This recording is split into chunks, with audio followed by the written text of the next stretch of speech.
Question student class 7th का exercise 4.1 का question number 6 है। Set up the equation in the following case. नीचे दिए गए प्रत्येक केस में आपको इक्वेशन को सेटअप करना है।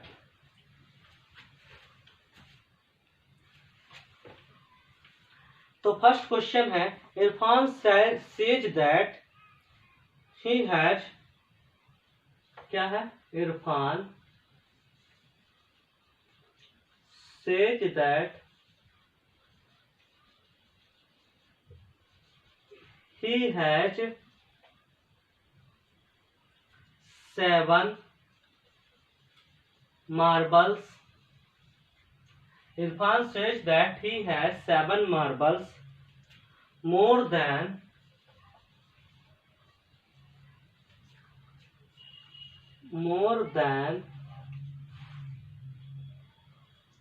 5 times the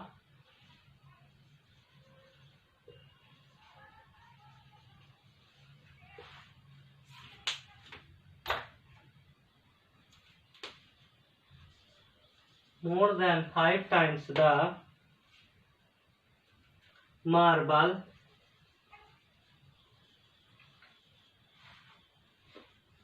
Parmit has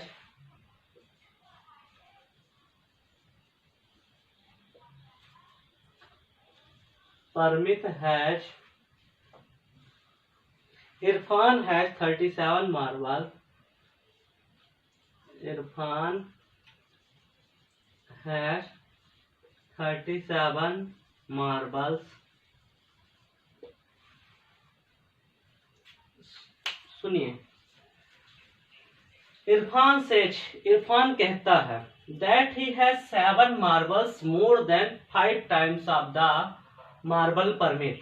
Irfan कहता है कि उसके पास परमिट के मार्बल से के 5 टाइम्स से 7 मार्बल ज्यादा है। Irfan told that 7 marbles more than 5 times the marble permit है। इरफान बोलता है कि उसके पास परमिट के मार्बल से 5 गुना से 7 ज्यादा मार्बल है। इरफान है 37 मार्बल। यदि इरफान के पास 37 मार्बल है तो इसको इक्वेशन में सेटअप करना है बच्चों। तो आप इसका इक्वेशन सेटअप कैसे करेंगे? आप लिखेंगे Parmit has marble, Parmit has marble. Parmit के पास मार्बल कितने हैं? तो इसमें हम लिखेंगे नंबर ऑफ मार्बल यम। ओके, अब इरफान हैज मार्बल, इरफान के पास कितने हैं? Irfan has marble. तो इरफान क्या बोलता है? हमारे पास जो है परमिट के मार्बल से, किसके? परमिट के मार्बल से 5 गुना से 7 ज्यादा है। 5 टाइम्स से 7 एबव है। परमिट के पास यह मार्बल है और उसके पास 5 टाइम्स से 7 एबव है। तो इरफान है, अब यहाँ पे बोला है इरफान हैज मार्बल्स। इरफान के पास कितना मार्बल थे? Irfan has marble, total marble कितने थे? 37। तो हमारा इक्वेशन क्या बनेगा? 5m + 7 = 37। और यही हमारा क्या होगा? आंसर। क्योंकि इरफान के पास 5m + 7 मैंने इक्वेशन बनाया था, तो 5m + 7 = 37। तो मुझे मालूम हो गया कि परमिट के पास कितने थे? परमिट के पास 6 थे। ये हुआ 6 का फर्स्ट नंबर क्वेश्चन कंप्लीटेड। अब इसका सेकंड नंबर क्वेश्चन कंप्लीट करते हैं।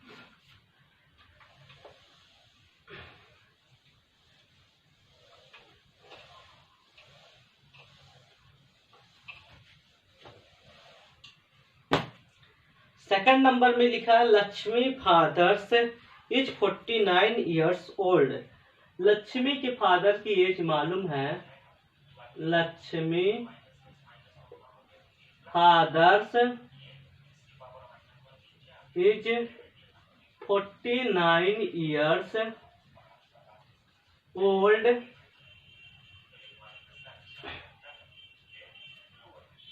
He is 4 years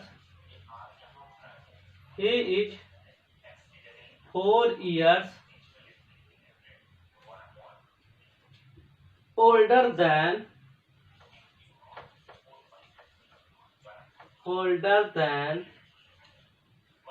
he is 4 years older than 3 times Lakshmi age.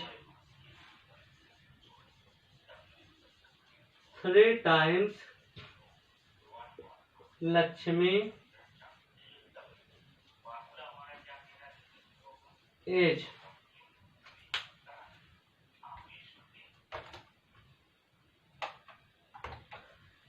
इसमें आपको बता रहा है Lakshmi father is 49 years old. Lakshmi की पिताजी की उम्र 49 ईयर्स है। He is 4 years older than 3 times Lakshmi age. तो वो लक्ष्मी की एज के 3 टाइम्स से 4 ईयर ओल्डर हैं। कौन? लक्ष्मी के फादर। तो आपको यहाँ पे इक्वेशन सेटअप करना है। तो आप लिखेंगे Lakshmi age is y years. इसमें बुक में अकॉर्डिंग टू बुक में मैं चल रहा हूँ। बुक में वाई ईयर्स लेने के लिए बोला, नहीं तो मैं यहाँ पे कुछ भी ले लेता। लक्ष्मी एज लिखेंगे वाई ईयर,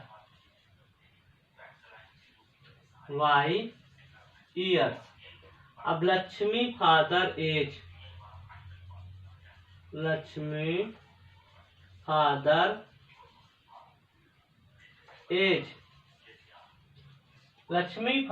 एज बोलता है लक्ष्मी फादर एज जो है 3 टाइम्स लक्ष्मी एज के 3 टाइम्स से 4 एबव है। तो 3 इंटू लक्ष्मी एज कितना है? Y years plus 4, 3y plus 4 year. तो लक्ष्मी फादर पहले हमें क्या दिया है? लक्ष्मी फादर एज क्या आ जाएगी? Lakshmi father's age equal to 49 year दिया था। तो आप लिखेंगे 3y plus 4 equal to 49 year. और ये हुआ हमारा क्या? Second number complete. लक्ष्मी के फादर की एज मिल गई 3y plus 4 equal to 49 year.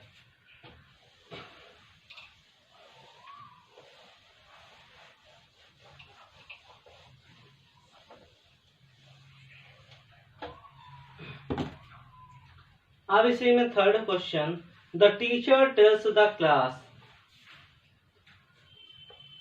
the teachers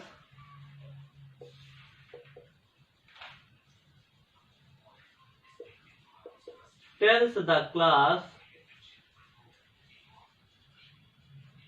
the teacher tells that the height marks, the teacher tells the class that the height marks, that the height marks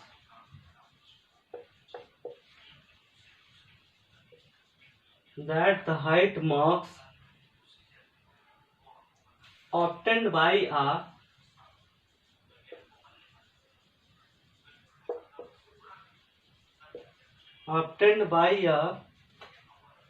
students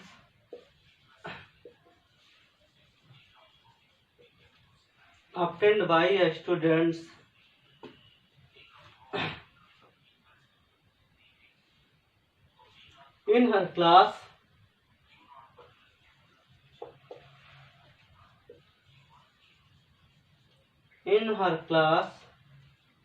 twist the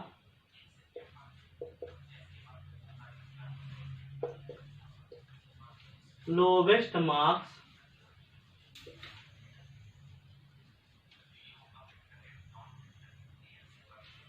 +7 The highest score is the highest score is 87. The teachers tell the class that the height marks in highest हो गया, HIGHEST highest marks obtained by a student in her class twist the lowest marks plus 7. तो देखिए इसमें क्या बोला है, teacher ने क्या कहा है, teacher tells the class that the highest marks obtained by a student. Teacher ने क्लास में क्या है कि स्टूडेंट्स का हाईएस्ट मार्क्स बताते हुए कहा कि हर class twist the lowest marks plus 7। जो आपकी क्लास है, ठीक है, वह जो है आपकी क्लास के जो बच्चे हैं वह लोवेस्ट मार्क के दुगने के 7 अधिक मार्क्स पाए हैं। The highest score is 87। तो द हाईएस्ट स्कोर क्या है, 87 है। तो हम इसमें अगर लोवेस्ट स्कोर क्या लेंगे, यल लेंगे, तो हमारा उसका दुगना क्या हो जाएगा, 2l हो जाएगा, और प्लस 7 है तो 2l प्लस 7 इक्वल टू क्या हो जाएगा, 87 हो जाएगा। यही हमारा क्या होगा, आंसर होगा। तो लिख देंगे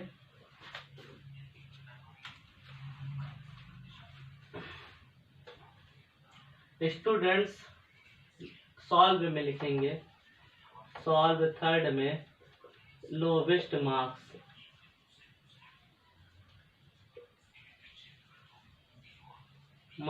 इन अ क्लास लिखेंगे equal to L.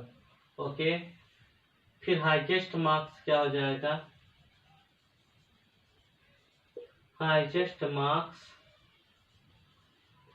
In a class आपको क्या मिलेगा, 2 इंटू लोवेस्ट मार्क्स प्लस 7, तो 2l प्लस 7। तो हमारा इक्वेशन क्या निकलेगा, द हाईएस्ट स्कोर इज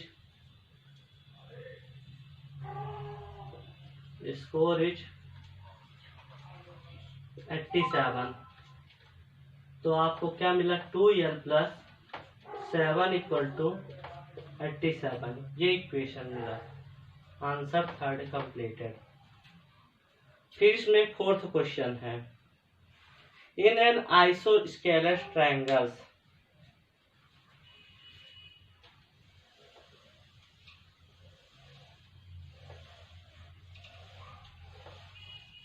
क्या है फोर्थ क्वेश्चन, फोर्थ क्वेश्चन है, in an isosceles triangle, in an isosceles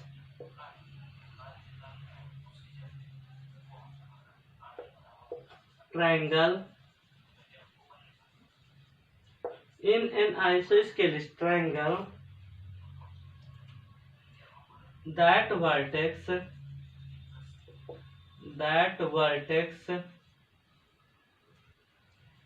angle is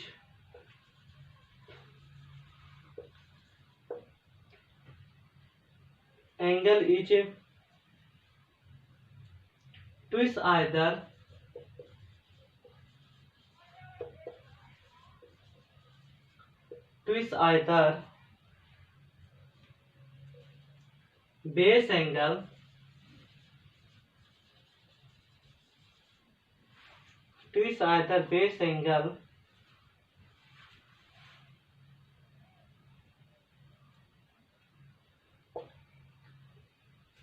remember that the sum of angle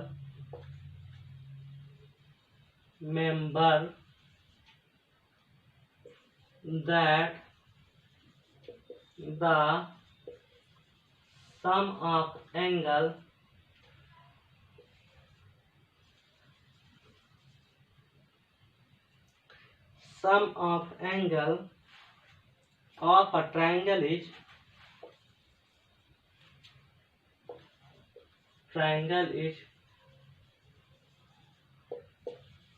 180 degree।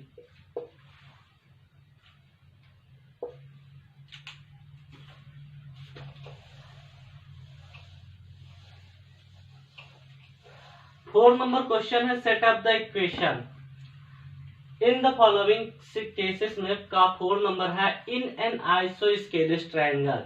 तो आप आइसोस्केलेस ट्रायंगल देख सकते हैं। आइसोस्केलेस ट्रायंगल की आप देखेंगे 2 साइड्स क्या होती है, इक्वल होती है, 1 साइड इक्वल नहीं होती। आपको मालूम है if any angles that have 2 equal side, ठीक है, that it's called an isosceles triangle. अब इसमें कहता है that vertex angle is twice either base angle. जो वर्टेक्स एंगल है वो बेस एंगल का दुगुना है। क्या बोला है कि जो वर्टेक्स एंगल है वो बेस एंगल का दुगुना है। तो वर्टेक्स एंगल जो होगा वो बेस एंगल का दुगुना होगा। ये हमारे बेस एंगल हो गए जो बेस पे बनते, ये बेस एंगल हो गए, ये वर्टेक्स एंगल है। और जो वर्टेक्स एंगल बता रहा वो बेस एंगल का दुगुना है। तो इसमें क्या बोलता है that the sum of the angle of triangle 180 degree. यदि कहता है इन तीनों एंगल का सम क्या होता है, एंगल ट्रायंगल के एंगल का सम 180 डिग्री होता है, तो आपको इक्वेशन बनाना है। सॉल्व में लिखेंगे 4 में इन एन आइसोस्केलेस ट्रायंगल क्या लिखेंगे, बेस एंगल इक्वल टू क्या हो जाएगा, बेस एंगल इक्वल टू लिख लेंगे बी। ओके, फिर आप क्या लिखेंगे, vertex angle equal to vertex angle equal to 2b। अब इसमें बेस एंगल इक्वल है, बी भी है, तो आप क्या लिखेंगे, sum of the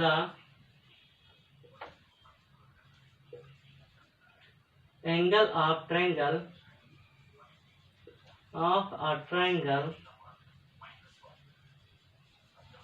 equal to 180 degree. अब तीनों एंगल को सम करेंगे तो बेस एंगल इक्वल है तो 2 तो b plus 2b equal to 180 degree. तो 2b मतलब 4b इक्वल टू 180 डिग्री। ये हमारा इक्वेशन बन गया। स्टूडेंट्स, इसी के साथ हमारा क्या होता है, क्लास 7 का एक्सरसाइज 4.1 कंप्लीट होता है। आप वीडियो को अंत तक अवश्य देखें और चैनल को लाइक, सब्सक्राइब और शेयर अवश्य करें। इसी के साथ बहुत बहुत धन्यवाद।